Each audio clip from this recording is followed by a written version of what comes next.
first. Live mula sa GMA Network Center, ito ang 24 Oras.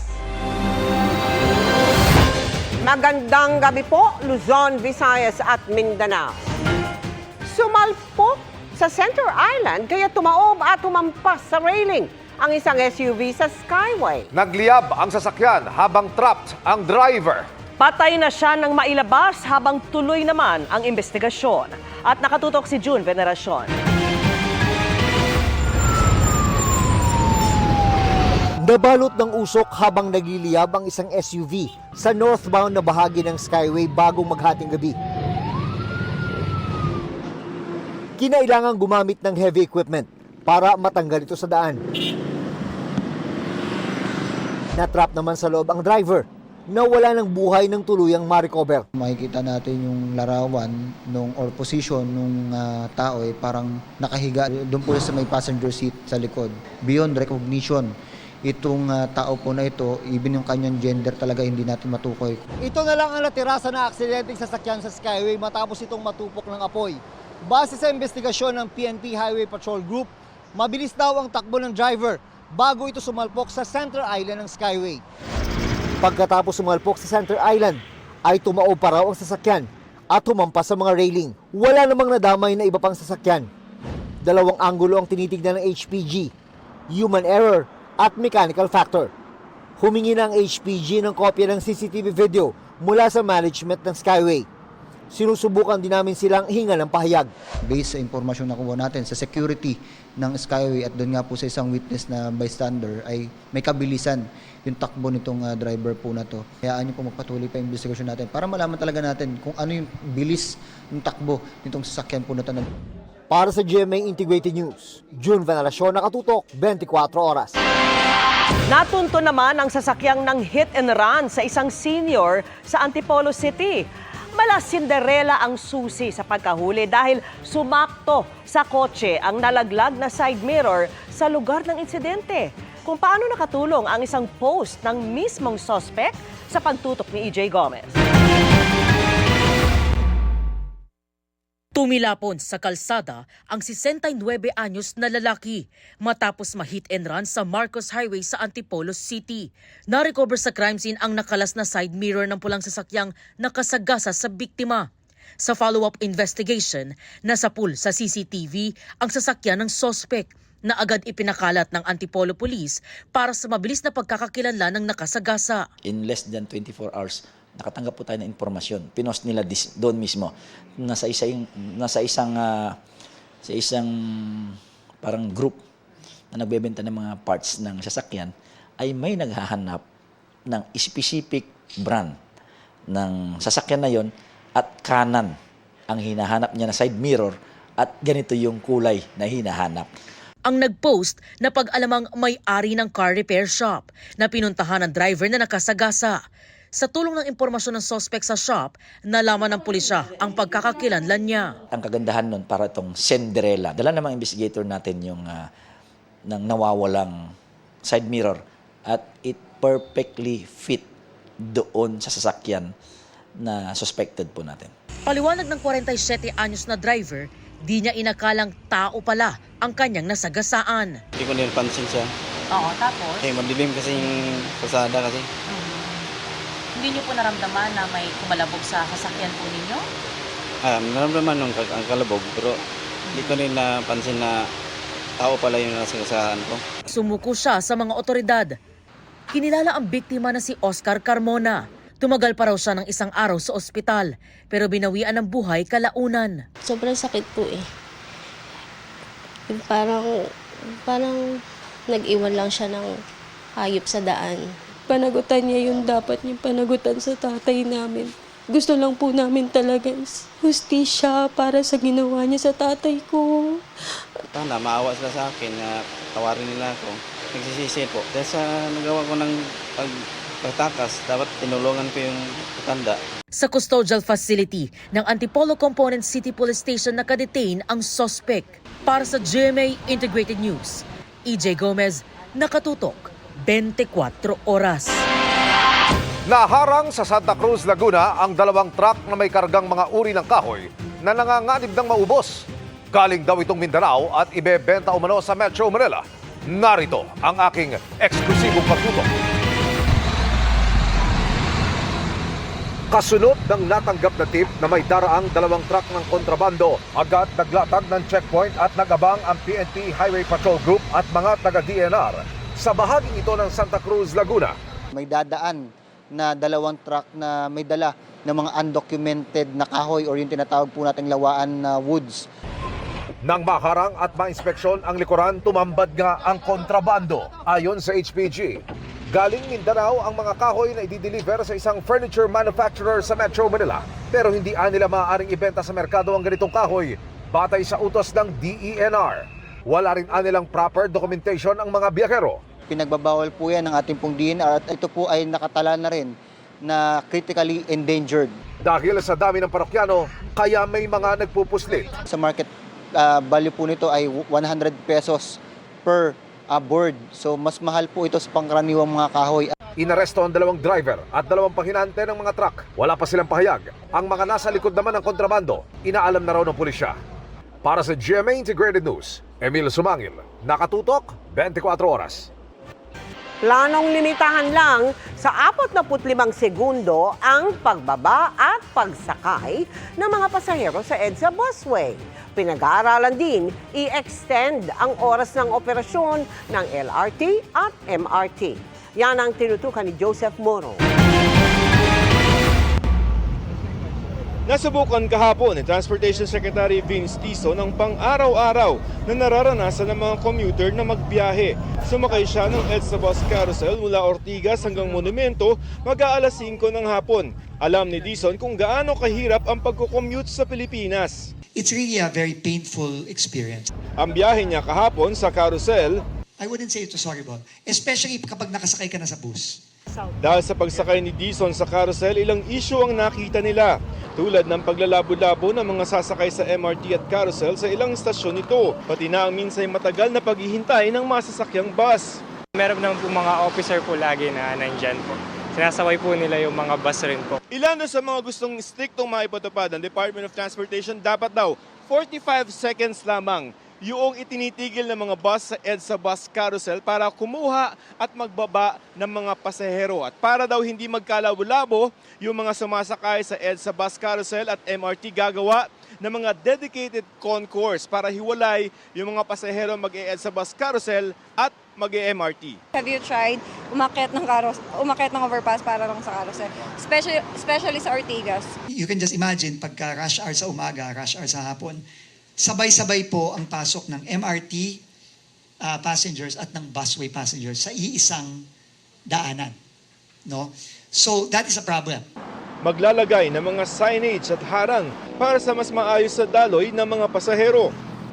Babala ni Dizon sa mga dumadaan sa EDSA busway tulad ng mga VIP, it's illegal. So don't do it. Titingnan ng DOTR kung pwedeng i-extend ang oras ng operasyon ng LRT at MRT. Kasi yung alas 10 po ay parang minsan late, bitin po siya sa hours. Majority ng nasa Metro Manila, mga BPO, and most of them, panggabi. So, hindi na namin naabutan. Kakausapin naman ng DOTR ang mga toll operator na inulit na kailangan daw nila ng cashless na sistema sa mga tollway para maging interoperable ang dalawang sistema. Pero gusto raw munang masiguro ni Dizon na hindi mauulit ang nangyari sa Valenzuela na nagka-traffic dahil sa palyadong mga reader. Para sa GMA Integrated News, Joseph Morong, nakatutok 24 oras. Ginugunita ngayong araw ang ika-39 na anibersaryo ng EDSA People Power Revolution. At kahit idineklara lang bilang special working holiday ng gobyerno, ilang paaralan at universidad pa rin ang nagsuspindi ng klase o di kaya'y nag-online class na lamang bilang pakikisa sa pag-alaala ng kasaysayan. Nakatutok si Maki Pulido. Halos 4 na dekada na ang nakararaan tumuon ng mata ng mundo sa Pilipinas kung saan sa pamamagitan ng mapayapang pag-aaklas, napaalis sa pwesto ang isang diktador na umupo sa pwesto ng mahigit 20 taon.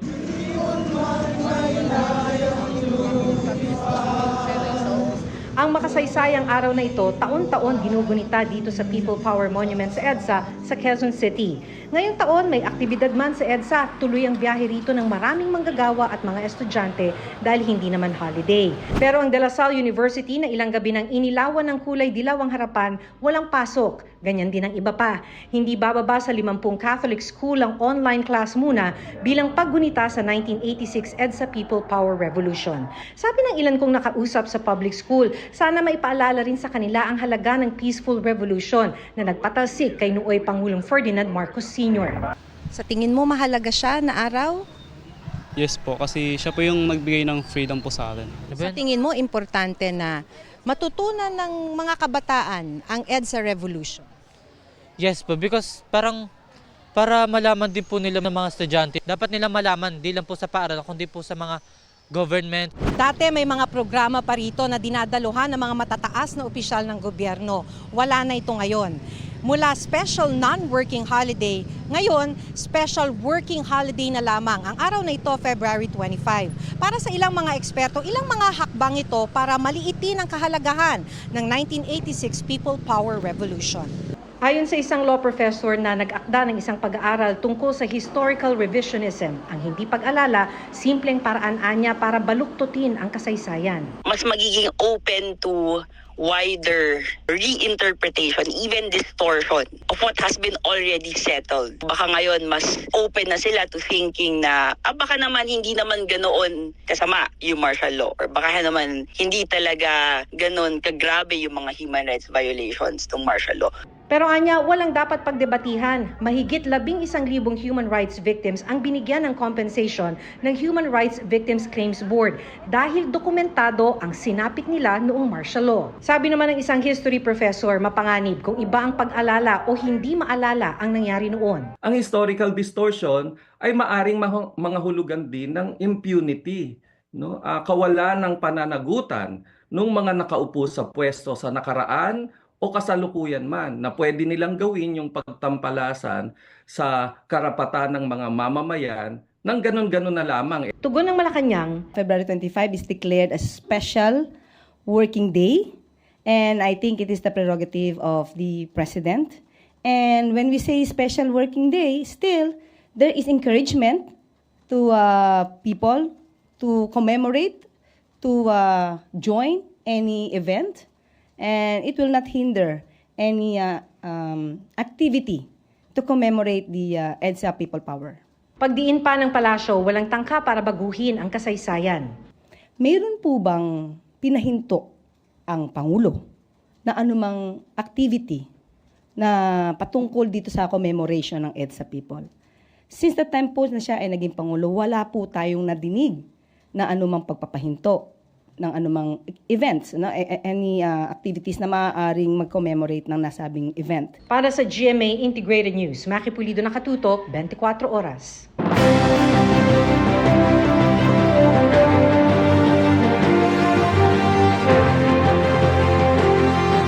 Kinwestiyon sa COMELEC ang papremyong kotse ng isang party list na tumatakbo ngayong eleksyon 2025 dahil vote buying umano ito. Kabilang sa basehan ng petisyon ang video at litratong in-upload sa social media. At nakatutok si Sandra Aguinaldo. Kuha ang mga video at litratong ito mula sa social media.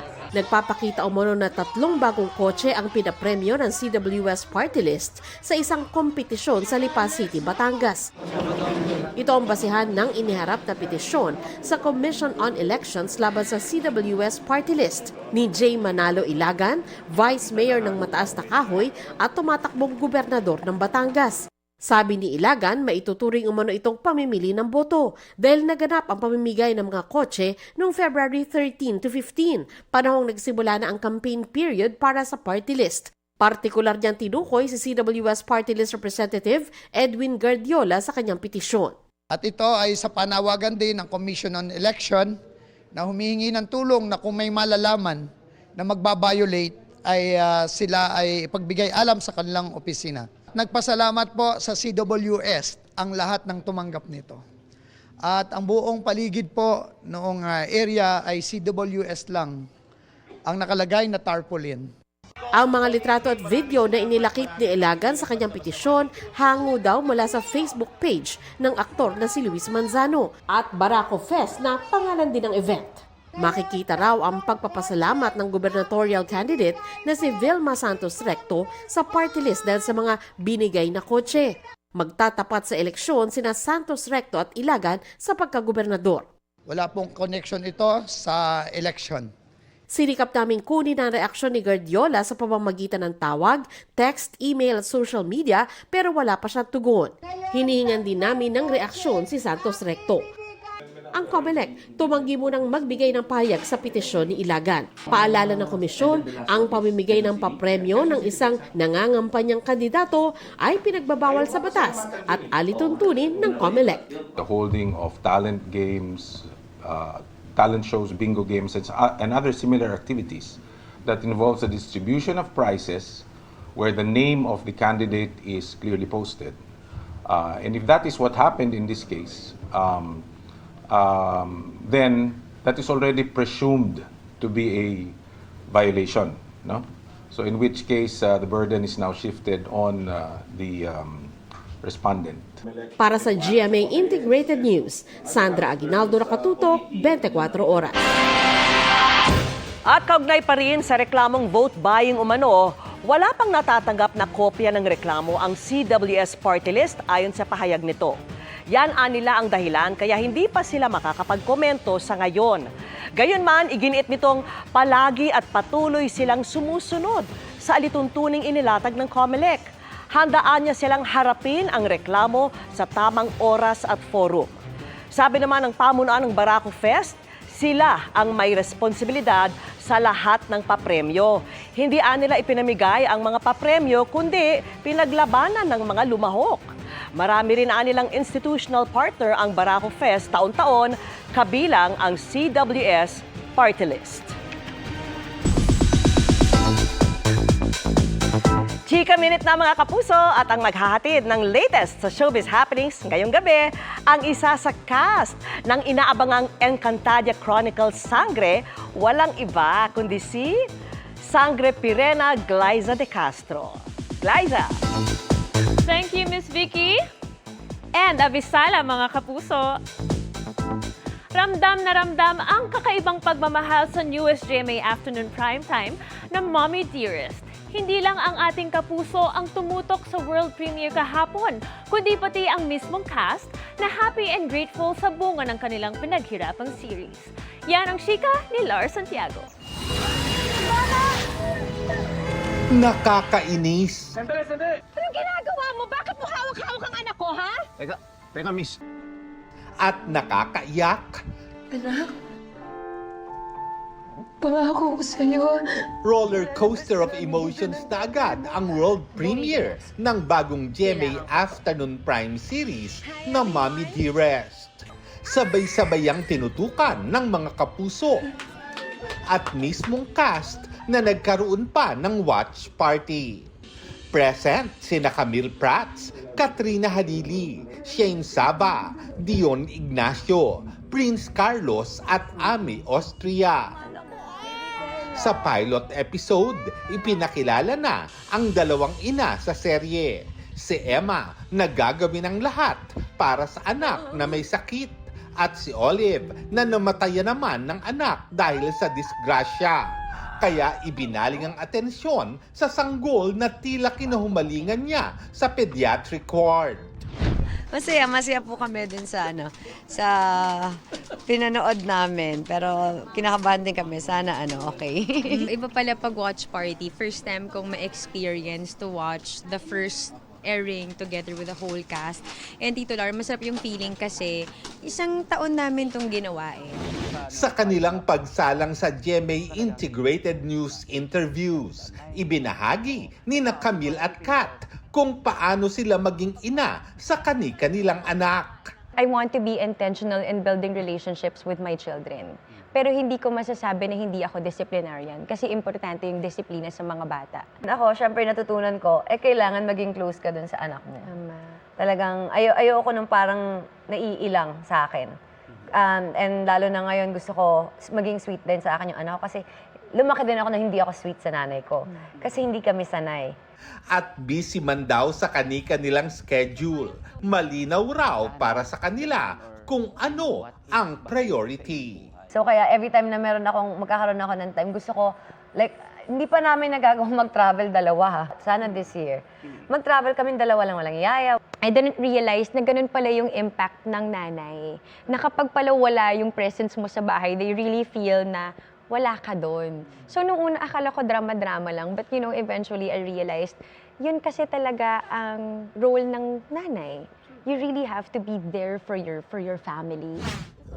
Lars Santiago, updated sa showbiz happening.